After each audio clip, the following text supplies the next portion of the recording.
नमो ब्रह्मण्य देवाय गो ब्राह्मण्य हिताय च जगद्दिताय कृष्णाय गोविंदाय नमो नमः। श्री हरि नारायणाय नमः। तालियों से महाराष्ट्र को धन्यवाद करते हैं। आज हमारे बीच में पूज्य स्वामी जी डॉक्टर दिनेश्वरानंद जी महाराज यहाँ पधारे हैं, जो इंटरनेशनल ब्रह्मर्षि मिशन से जुड़े हैं और ये उनका न्यूजीलैंड में पहली यात्रा है। वो इंटरनेशनल ब्रह्मर्षि मिशन नीदरलैंड में स्थित है और पूरे विश्व में सनातन संस्कृति का, रामायण का, महाभारत का, गीता का, योग का प्रचार प्रसार करते हैं और आज हम सबको इनका सत्संग सुलभ हुआ है। महामोह महिषेषु विशाला नाम कथा कालिका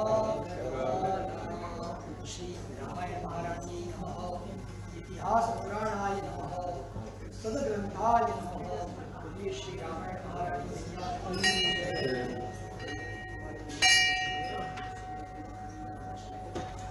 व्यासाय वेदरूपाय व्यासरूपाय विष्णुवे नमो वै ब्रह्मनिधे वासिष्ठाय नमो व्यासनारायणाय नमो।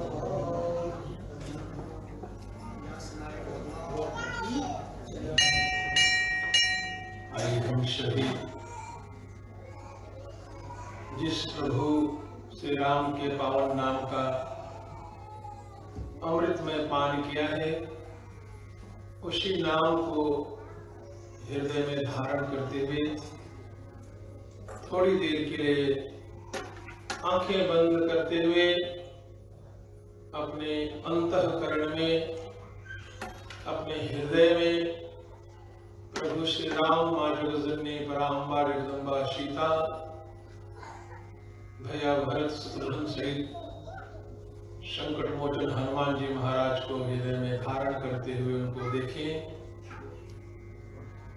और उनकी दिव्य स्तुति करते हुए उनको हृदय से प्रणाम करते हुए आज के इस पावन सत्संग में प्रवेश करें। जिस सत्संग रूपी अमृतत्व का पान करने के पश्चात यह मनुष्य जीवन अमृतत्व की प्राप्ति कर लेता है, उसी सत्संग रूपी गंगा में आज हम सभी प्रवेश करेंगे। 3 बार ओम की ध्वनि का नाद ब्रह्मनाद करते हुए चित्त की वृत्तियों को एकाग्र कर ले। मन को एकाग्र करते हुए सिर्फ आप और आपके परमात्मा प्रभु श्री राम के बीच एकत्व भाव की अनुभूति करें।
न्यूजीलैंड के इस देश में हुआ। मैं हृदय से कोटि कोटि उन पूर्वजों को नमन करता हूं जिनकी प्रेरणा से, संकल्प से आज हम सभी ऐसे पावन प्रांगण में अंग्रेजी कैलेंडर के नूतन वर्ष के अवसर पर उपस्थित हुए।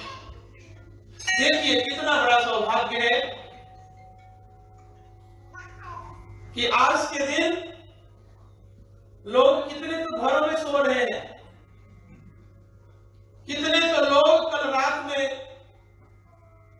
पता नहीं क्या क्या अनैतिक कार्य कर करके आज जो सूर्योदय हुआ, सूर्योदय के बाद भी उनको पता ही नहीं है कि वो कहां है, क्योंकि नव वर्ष का जो सेलिब्रेशन होता है वो भौतिकवाद के उस नव वर्ष में अपने आप को ऐसा विलीन कर दिया कि उनको पता ही नहीं कि नव वर्ष कैसे सेलिब्रेट करना चाहिए। आज मैं समझता हूं जितने लोग यहां पे बैठे हैं, प्रभु राम की बहुत बड़ी कृपा है। तुलसीदास जी ने कहा श्री रामचरितमानस में, और ये बड़ी समान और बड़ी प्रचलित चौपाई है, जब हनुमान जी का और विभीषण जी का मिलन होता है। अब मोहि भाव भरोस हनुमंता, बिनु हरि कृपा मिलई नहीं संता। भगवान की कितनी पावन कृपा है। और मैं कहता हूं, मेरा एक भाव है कि अब मोहि भाव भरोस भगवाना, और ऐसी भांति जैसे ऐसे आज सत्संग में भक्तों का दर्शन हो रहा है, आप जैसे प्रभु प्रेमियों का दर्शन हो रहा है, जिनके पूर्वज प्रभु श्री राम रहे। आप ऐसे यहां पे नहीं आए हैं, आपको यह जीवन में पता चल गया है कि आप राम के संतान हैं, आपके पूर्वज प्रभु श्री राम है, और आप अपने जीवन का नया वर्ष अपने पूर्वजों को बिना याद किए मना नहीं सकते। वाह, कितना अद्भुत। मैं मंदिर में प्रवेश कर रहा था तो मेरे रोम रोम में राम की जब गूंजे रंकार, तब जानी हो बावरे भयो राम सो प्यार। जो हनुमान चालीसा का पाठ हो रहा था, इतना अद्भुत दिव्य वातावरण बना हुआ था कि मानो मैं अयोध्या नगरी में प्रवेश कर रहा हूं।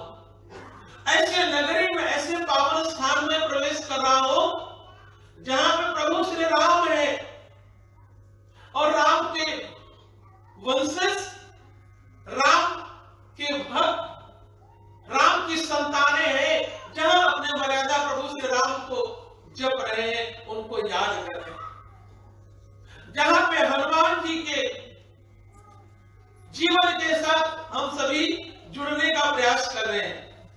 ये किसकी देन है?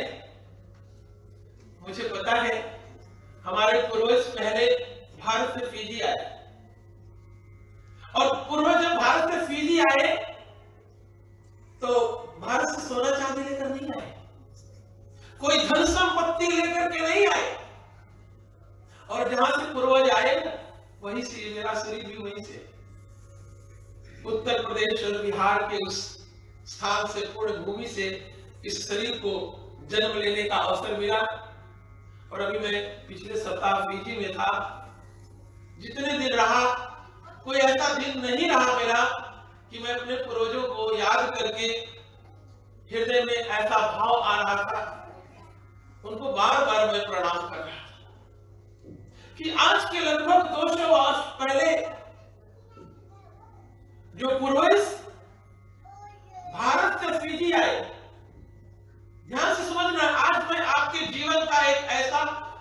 उदाहरण प्रस्तुत करने जा रहा हूं।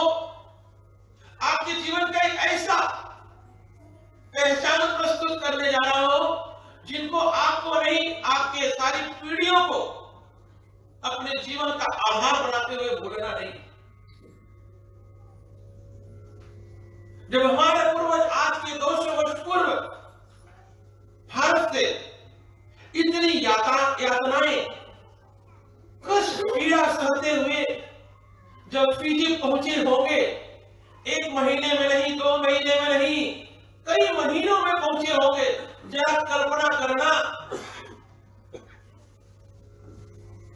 फिर भी उन्होंने अपनी बोली नहीं छोड़ी, अपनी भाषा नहीं छोड़ी, अपनी संस्कृति नहीं छोड़ी। इसको थोड़ा सामने कर दो।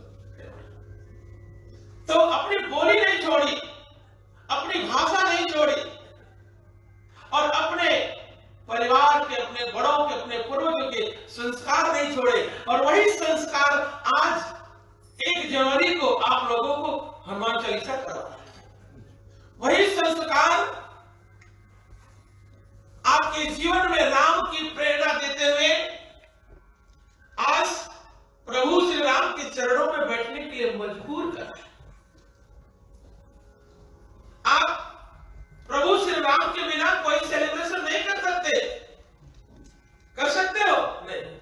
आप घर में कोई ऐसा कार्य प्रभु राम के सिवा कर ही नहीं सकते। बिना राम का नाम लिए कुछ कर ही नहीं सकते। ये हमारे पूर्वजों के जीन्स में इतनी पावर है जो आपके अंदर डीएनए है। मैं कहता हूं, उसमें डीएनए को प्रणाम करता हूं कि जो डीएनए भारत से आया फिजी, और कई वर्षों के बाद जब फिजी से न्यूजीलैंड भी आया तो यहां पे भी राम मंदिर बना दिया। जय हो।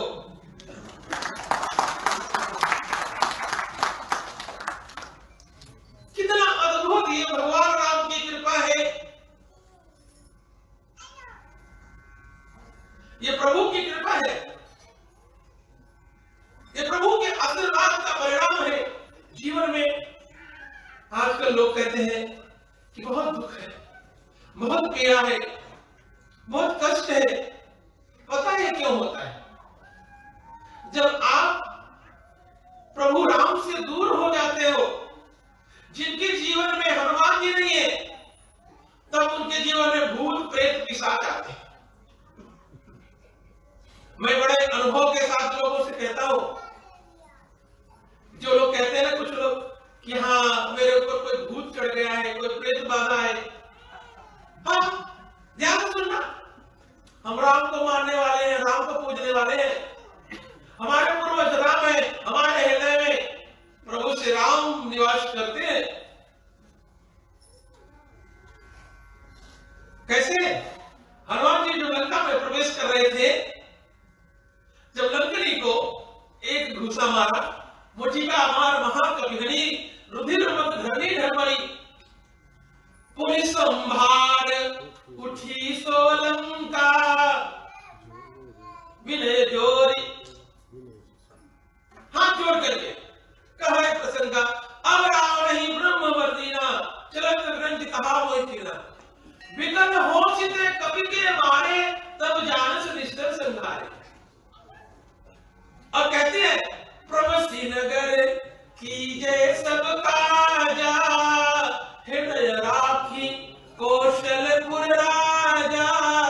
आपके हृदय में जब राम निवास करते हैं तो क्या होता है?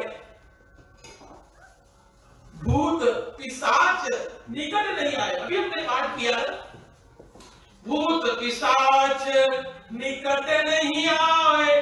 निकट मतलब शरीर में आने से मतलब आपके पास ही नहीं आएंगे। शरीर में आने की बात तो दे रहे, निकट मतलब आपके नजदीक नहीं आएंगे।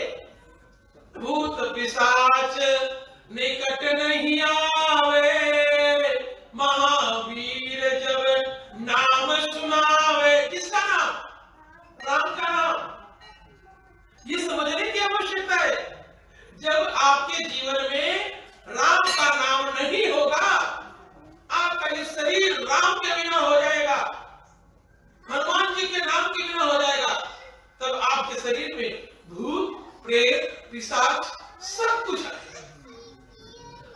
के लिए आप किसी को $5000 दोगे? कोई आएगा कि मुझे $10,000 दो, मैं पूजा कर दूंगा, तो भाग जाएगा? कुछ नहीं भागेगा, सिर्फ आपका पैसा ही जाएगा। हमारे पूर्वजों ने राम का नाम लेकर के आए थे, राम को धारण करके लेकर आए थे और रामायण लेकर के आए थे।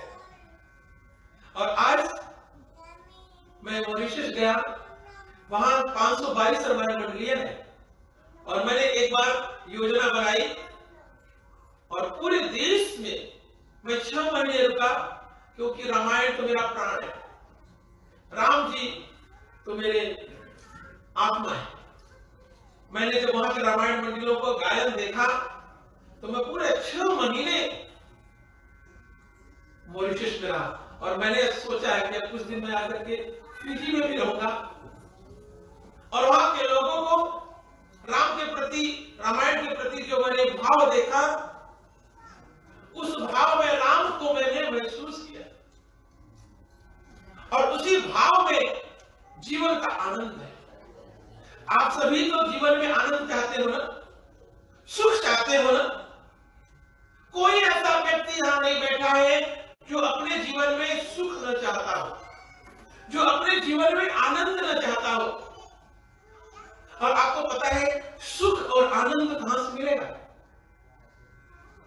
न्यूजीलैंड में कोई सुपर मार्केट में नहीं मिलेगा, हाँ राम मंदिर में मिल सकता है। उसके लिए आपको समय निकालना है।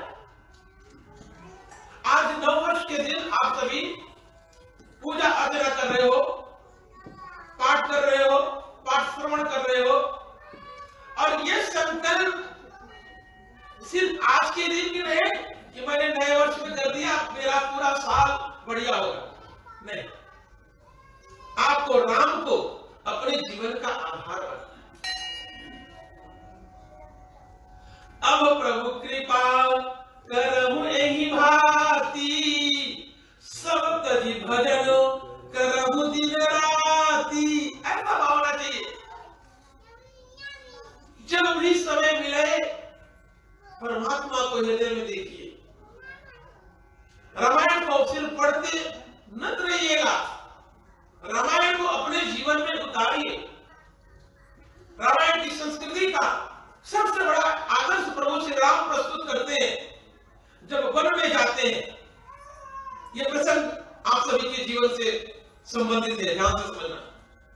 प्रभु श्री राम को 14 वर्ष का वनवास हो जाता है, और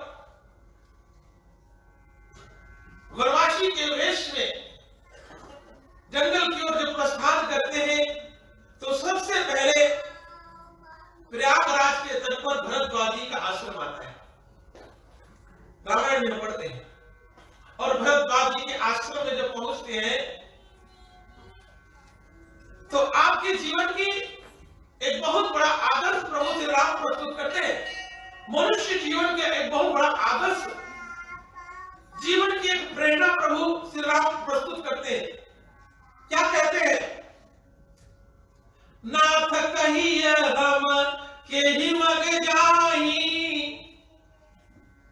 प्रभु श्री राम भरद्वाज जी के आश्रम में हाथ जोड़ करके प्रार्थना करते हैं कि ऋषिवर, संतवर, गुरुवर, आप मुझे जंगल में जाने का रास्ता बताइए। नाथ कहिए हम के ही मग जाही, मग मतलब रास्ता, कि हे नाथ मुझे बताइए मैं किस रास्ते से वन में जाऊं। वाह, क्या है रामायण की संस्कृति।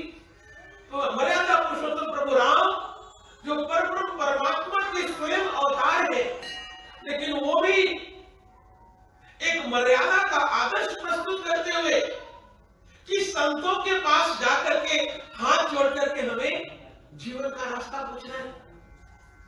जब आपके जीवन में कोई संत सन्यासी कोई मिले तो वहां पे चूकना नहीं, बाईपास से नहीं निकलना। लोग करते हैं ऐसा, संत देखा कोई तो कहते हैं हनुमान चालीसा हो गया, चलो उधर बाईपास से निकलते हैं, नीचे चलते हैं। यह रामायण की संस्कृति नहीं है। यदि रामायण को सही रूप में आप पढ़ते हो तो मर्यादा पुरुषोत्तम राम के जीवन को आदर्श बनाना, हाथ जोड़ करके राम जी कहते हैं, नाथ कहिए हम कहीं बन जाई, मैं किस रास्ते से वन में जाऊं। और आपका जीवन एक वन है, आपका जीवन एक जंगल है। और जब तक आप अपने जीवन में किसी ऋषि से, किसी गुरु से, किसी संत से यह प्रार्थना नहीं करेंगे, हाथ जोड़ करके जब यह नतमस्तक होते हुए यह बातें, यह भाव नहीं प्रस्तुत करेंगे कि मुझे अपने जीवन में कौन से रास्ते पे जाना है। और यही बात श्रीमद् भगवद गीता में दूसरे अध्याय में अर्जुन कहते हैं। पहले अध्याय में तो अर्जुन भगवान को आदेश देता है, मधुसूदन हे प्रभु मेरे रथ को दोनों सेनाओं के मध्य में ले चलो, मैं देखना चाहता हूं कि मेरे सामने कौन से योद्धा खड़े हैं, मुझे किसी के साथ युद्ध करना है। और देख करके जब उसको विषाद हो जाता है, रोने लगता है, बिलखने लगता है, सब कुछ भूल जाता है विषाद योग में।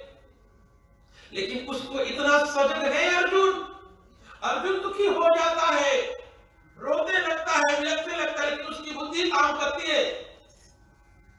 क्या कहता है भगवान से, कार्पेण दोषो पहत स्वभाव पृच्छामि त्वां धर्म सम्मूढ़ चेता यश्रेष्य निश्चितं ब्रूहि तन्मे शिष्यस्ते हम साथी मां तां प्रपन्नम।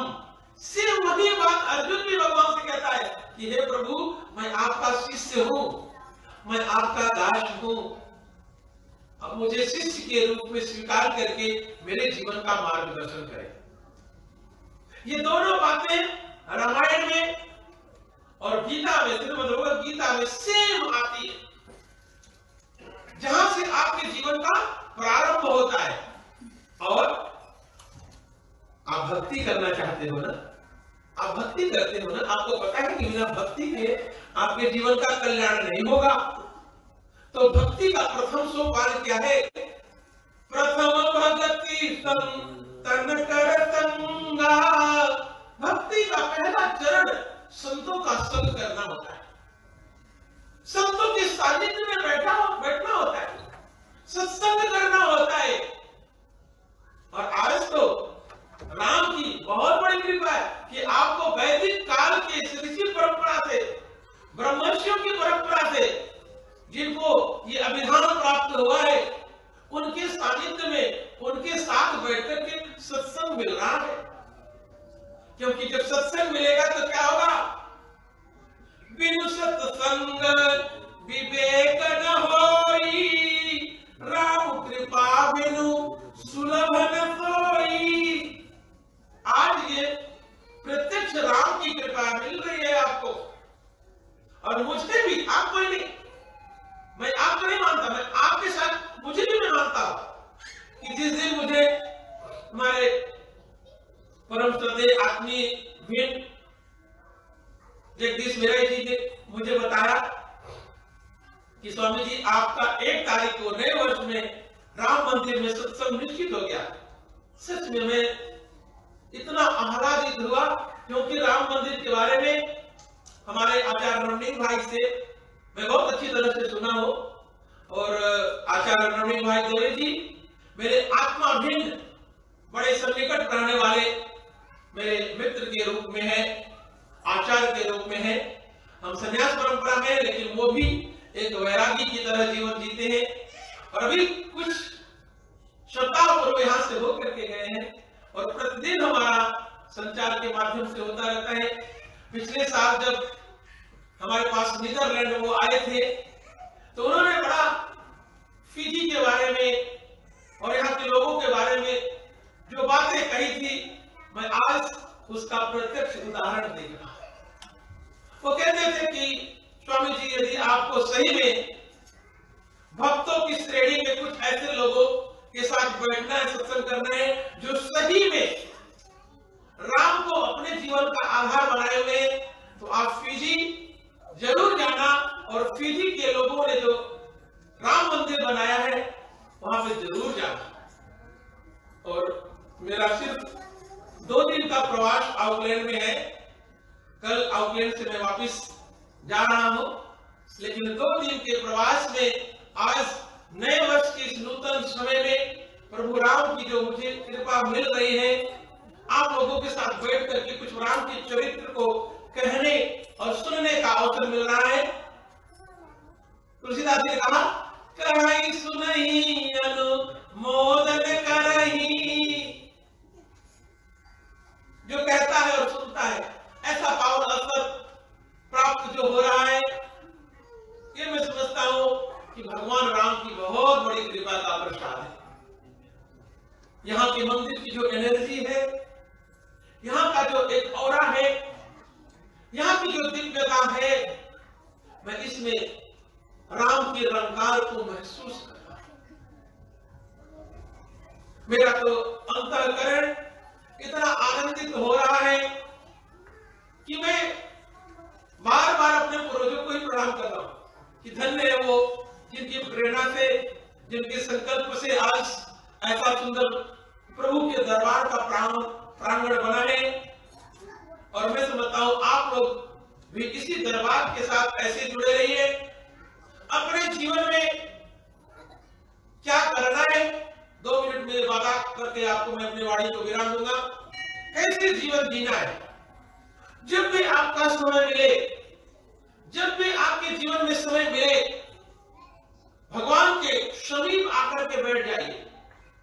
सत्संग है, कोई कार्यक्रम है या नहीं है, कोई आवश्यकता नहीं है। मंदिर तो खुला रहता है। जब मंदिर खुलता है, आकर के भगवान के चरणों में 10 मिनट बैठ करके भगवान के चरणों का ध्यान करें, भगवान को महसूस करें, अपने भगवान के आप सन्निकट जा रहे हो।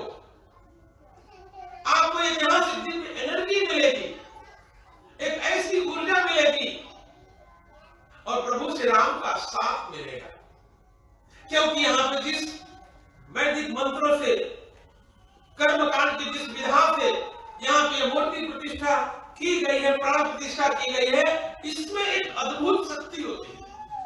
कुछ लोग कहते हैं कि गुरुजी मैं घर पर भी ध्यान कर सकता हूं, घर पर भी हो सकता है, लेकिन जो हाईली वाइब्रेशंस मंदिर में होता है और जहां पे पाठ पूजा यज्ञ जप तप रामायण पाठ होता है, वहां की वाइब्रेशन बहुत स्ट्रांग होती है और वहां पर जाने से आपका मन शांत होता है। कभी भी आप दुखी हो तो दुखी हो गए तो तुरंत अपनी गाड़ी उठाना, मंदिर आ जाना। मैं सबसे बढ़िया दवाई बता रहा हूं, पैरासीटामोल बाद में खाना। पहले सबसे बड़ी दवाई प्रभु श्री राम है। आप ये सोचना कि प्रभु राम आपको याद कर रहे हैं। मंदिर आकर के जो मंदिर में कुछ सेवा कर सकते हो, सेवा करना। सेवा करने के बाद जब थक जाओ, आराम से बैठ करके प्रभु राम का चिंतन करना, प्रभु राम से बातें करना, अपने दुख और दर्द पीड़ा पड़ोसी को नहीं बताना, वह हंसेगा। अपना दुख पड़ोसी को बताओगे ना तो वो हंसेगा, खुश होगा। Am I right? ऐसा ही होता है। अपना दुख, अपना दर्द, अपनी पीड़ा, अपना कष्ट प्रभु श्री राम से कहना, राम मंदिर में आकर के कहना।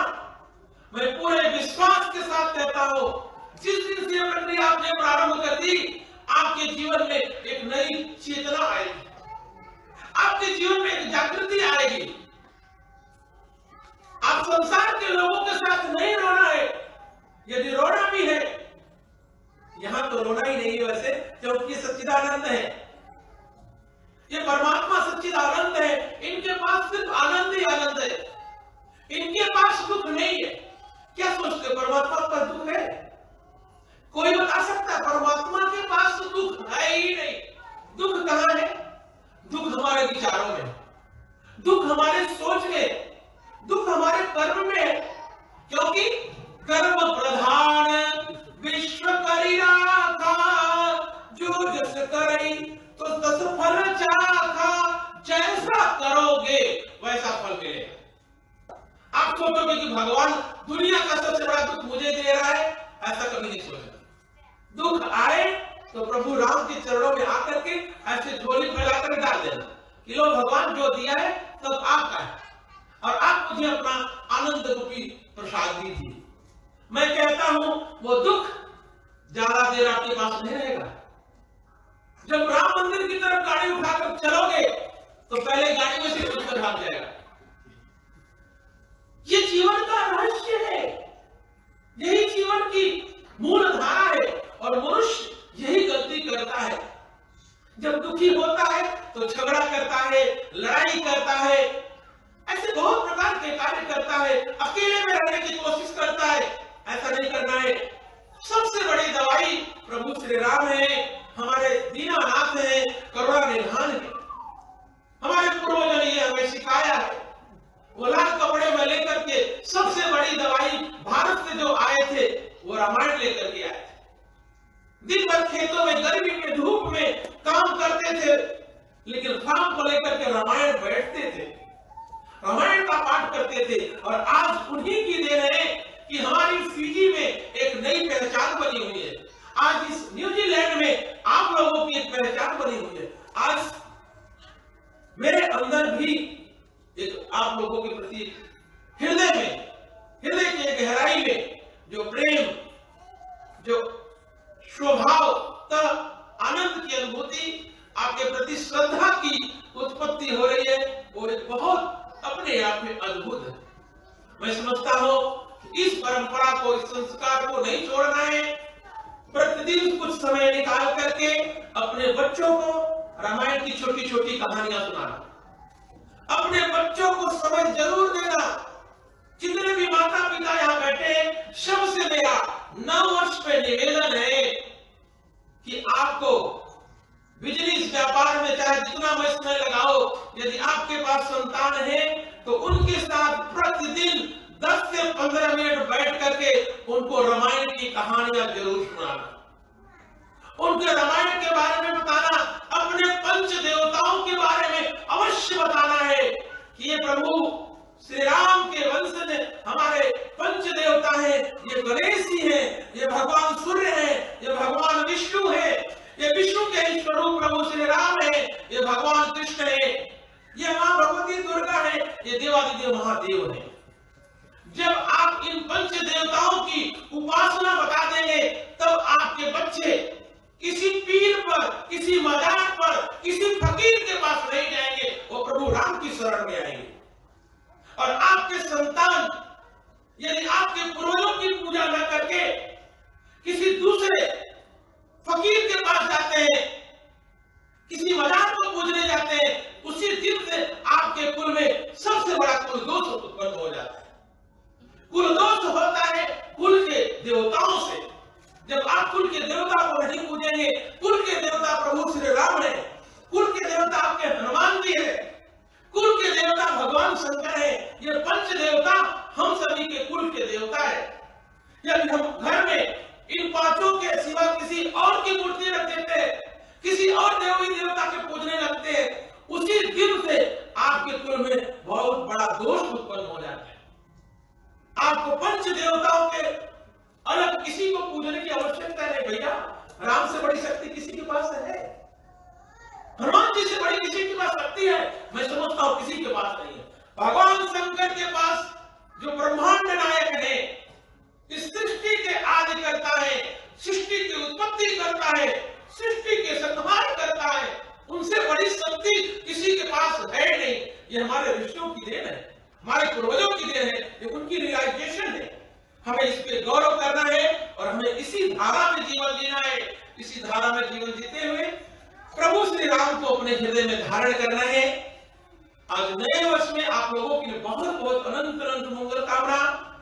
पूरा साल आपका राममय रहे, पूरे साल प्रभु श्री राम के चरणों में ऐसा स्थान मिलता रहे, उनकी भक्ति, उनकी शक्ति आपके जीवन को पोषित करती रहे, आपके जीवन के सर्वस्व दुखों का, कष्टों का, पीड़ा का, रोगों का नाश हो जाए, ऐसी मंगल कामना करता हूं मैं। आपके जीवन में सद्बुद्धि, सद्ज्ञान, भक्ति, श्रद्धा, प्रेम, सेवा की उत्पत्ति हो, ऐसी मैं आपके जीवन की मंगल कामना करता हूं। एक बार पुनः सभी के लिए मंगल कामना। अनंत अखंड ऋषि परंपरा, ब्रह्मर्षियों की परंपरा से आपको मैं आशीर्वाद और मंगल कामना करते हुए आज के इस पावन दिन को प्रणाम करता हूँ, आज के सत्संग को प्रणाम करता हूँ और मंदिर के इस सुंदर निर्माण में जिन दिव्य आत्माओं ने, देवात्माओं ने अपने धन का, अपने बल का, अपने तन मन धन का प्रयोग किया, मैं उनको भी हृदय से आज साधुवाद देता हूँ, उनको भी मैं हृदय से वंदन करता हूँ। और आज बड़े आनंद के साथ प्रभु श्री राम के चरणों में प्रणाम करते हुए भगवान से यही प्रार्थना करूंगा कि फिर कभी समय फिर मिले, आप लोगों का सानिध्य मिले और इसी व्यासपीठ से, इसी मंच से प्रभु राम के चरित्र को कहने और सुनने का अवसर मिले। इन्हीं अनंत मंगल कामनाओं के साथ एक बार आचार्य गण, विद्वज्जन जितने भी यहाँ पे उपस्थित हैं, सभी को मैं साधुवाद, हमारी रामायण मंडली को मैं ऐसे ही अखंड आशीर्वाद देता हूँ कि ऐसे ही आप प्रभु राम के गुणगान करते हुए अपने जीवन में इसी धारा को लेकर के आगे बढ़ते हुए अपने ऋषियों की परंपरा को आप लोग जीवित रखें, अपने पूर्वजों की परंपरा को आप जीवित रखें। इसलिए आपका इस प्रकार से सहयोग समाज के लिए विशेष आदर्श प्रस्तुत करना है। अखंड अखंड आशीर्वाद के साथ आइए, हाथ जोड़ करके हम सभी शांति पाठ करें, उसके बाद फिर आरती और विश्राम। सभी लोग हाथ जोड़ लेंगे। ओम सर्वे भवन्तु सुखिनः, सर्वे सन्तु निरामया, सर्वे भद्राणि पश्यन्तु, मा कश्चित् दुःखभाग् भवेत्। ओम शांति शांति शांति। बोले श्याम रामचंद्र भगवान की, उमापति महादेव की, और सुत हनुमान जी महाराज की, श्री लक्ष्मी नारायण भगवान की, श्री गणेश भगवान की, आज के सत्संग की। ओम नमः पार्वती पदे हर हर